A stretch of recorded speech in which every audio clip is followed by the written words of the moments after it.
Good morning all. आज का हमारा टॉपिक है बौद्ध धर्म। बौद्ध धर्म एक ऐसा धर्म जिसने समाज को समानता की ओर अग्रसर करने के लिए बहुत ज़्यादा प्रयास किए। अब हम समझते हैं कि बौद्ध धर्म की उत्पत्ति के क्या कारण थे और जो इसकी उत्पत्ति हुई इसके पीछे जो कारण थे वह कहीं ना कहीं उत्तर वैदिक काल में छिपे हुए थे। आपको याद होगा उत्तर वैदिक काल जिसका टाइम पीरियड है 1000 ईस्वी पूर्व से 600 ईस्वी पूर्व। ये उत्तर वैदिक काल का टाइम पीरियड है। इस काल में क्या होता है, समाज में अनेक बुराइयां जन्म ले लेती हैं, जिसमें सती प्रथा, जाति प्रथा, बाल विवाह और अनेक कर्मकांड अपना स्थान ले लेते हैं। इन सामाजिक बुराइयों से क्या होता है, समाज में जटिलता उत्पन्न हो जाती है। इन सामाजिक बुराइयों से क्या होता है, समाज में जटिलता उत्पन्न हो जाती है। इन्हीं जटिलताओं को दूर करने के लिए उत्तर वैदिक काल में जो जटिलता उत्पन्न हो गई थी, इन्हीं जटिलताओं को दूर करने के लिए बौद्ध धर्म का उदय होता है। बौद्ध धर्म के जो संस्थापक थे वो थे गौतम बुद्ध। बौद्ध धर्म के संस्थापक कौन थे? गौतम बुद्ध, जिनका बचपन का नाम था सिद्धार्थ। गौतम बुद्ध बौद्ध धर्म के संस्थापक जिनके बचपन का नाम था सिद्धार्थ। हम गौतम बुद्ध के बारे में कुछ बेसिक चीजें जान लेते हैं। गौतम बुद्ध के पिता का नाम शुद्धोधन था। गौतम बुद्ध के पिता का नाम शुद्धोधन था, जो शाक्य कुल के मुखिया थे। शुद्धोधन जो सिद्धार्थ या गौतम बुद्ध के पिता थे, जो शाक्य गणराज्य के मुखिया थे। ओके, और इनकी माता का नाम महामाया। इनकी माता का नाम था महामाया। जब सिद्धार्थ का जन्म होता है, सिद्धार्थ के जन्म के केवल 7वें दिन ही इनकी माता महामाया का देहांत हो जाता है।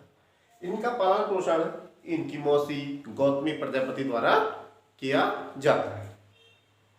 इनका पालन पोषण किसके द्वारा किया जाता है? गौतमी प्रजापति,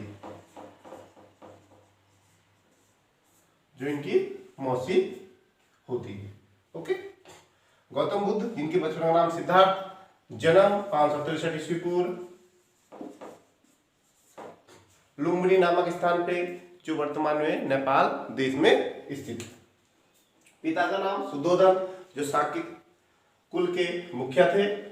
माता का नाम महामाया, जिनका देहांत सिद्धार्थ के जन्म के 7वें दिन हो जाता है। इनका पालन पोषण इनकी मौसी गौतमी प्रजापति द्वारा किया जाता है। इतना। अब एक बार क्या होता है, शुद्धोधन के राजमहल में एक महान ज्योतिषी, महान ज्ञानी आते हैं।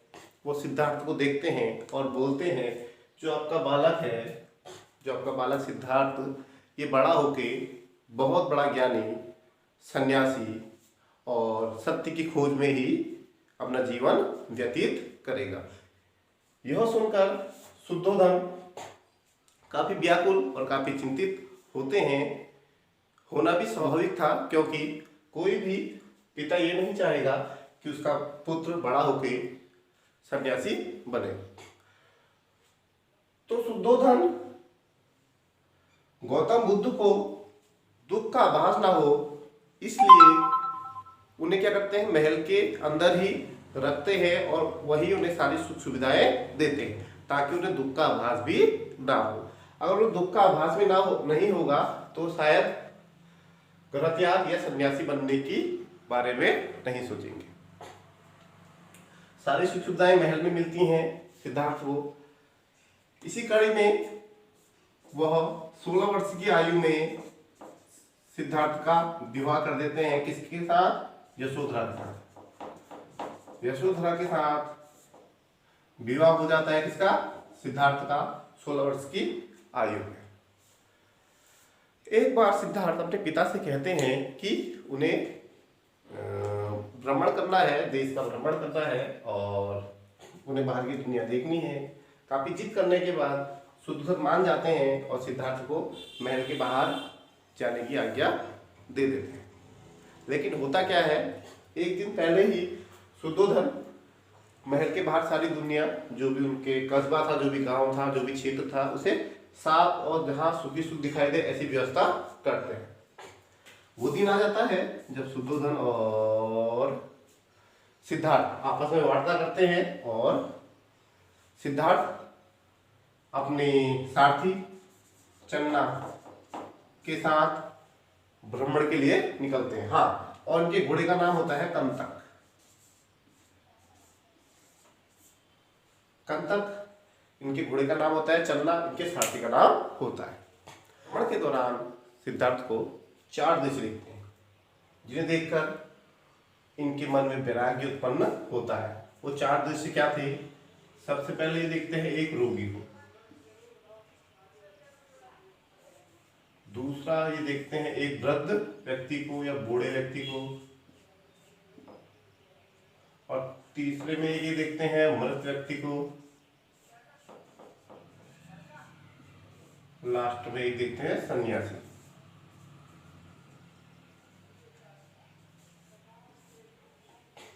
ये 4 दृश्य देखते हैं और इन्हें देखकर इनके मन में वैराग्य उत्पन्न होता है और ये महल आकर काफी चिंतित और संसार के बारे में ही सोचने लगते हैं। आते हैं भ्रमण के बाद जब सिद्धार्थ अपने महल आते हैं तो महल में आके वो काफी चिंतित और व्याकुल हो जाते हैं। इन्हीं सांसारिक समस्याओं से व्यतीत होकर 29 वर्ष की आयु में रात्रि के समय वो अपना घर छोड़ देते हैं। 29 वर्ष की आयु में सिद्धार्थ अपना घर छोड़ देते हैं और 6 साल कठिन तपस्या करते हैं। 6 साल की कठिन तपस्या के बाद उन्हें 35 वर्ष की आयु में 6 साल की कठिन तपस्या के बाद उन्हें 35 वर्ष की आयु में वैशाख पूर्णिमा के दिन निरंजना नदी के किनारे पीपल वृक्ष के नीचे ज्ञान की प्राप्ति होती है। 6 साल की कठिन तपस्या के बाद 35 वर्ष की आयु में सिद्धार्थ को ज्ञान की प्राप्ति होती है। जब उन्हें ज्ञान की प्राप्ति होती है, यहीं से सिद्धार्थ क्या कहलाते हैं? महात्मा बुद्ध। यहीं से सिद्धार्थ महात्मा बुद्ध कहलाते हैं और प्रथम उपदेश पाली भाषा में सारनाथ में ही वह देते हैं। और जहां महात्मा बुद्ध को ज्ञान की प्राप्ति होती है वह स्थान बोध गया कहलाता है। उन्होंने सर्वोत्तम जो उपदेश दिए पाली भाषा में सारनाथ में दिए, और जो सर्वाधिक उन्होंने उपदेश दिए, सबसे ज्यादा जो उपदेश दिए उन्होंने, वह कौशल राज्य की राजधानी श्रावस्ती में दिए थे। ओके, महात्मा बुद्ध के अनुयायी को 2 भागों में बांटा जाता है। पहले जो थे वो थे भिक्षुक और जो दूसरे थे वो थे उपासक। जिन्होंने बौद्ध धर्म के प्रचार और प्रसार के लिए अपना ग्रह त्याग दिया वो कहलाए भिक्षुक, जो मठ और बिहारों में ही रहा करते थे, और दूसरे उपासक, गृहस्थ जीवन व्यतीत करते हुए बौद्ध धर्म को जिन्होंने फॉलो किया वो कहलाए उपासक। और 80 वर्ष की आयु में 483 ईस्वी पूर्व देहांत हो जाता है किसका? गौतम बुद्ध का। ये बेसिक चीजें थी गौतम बुद्ध के बारे में।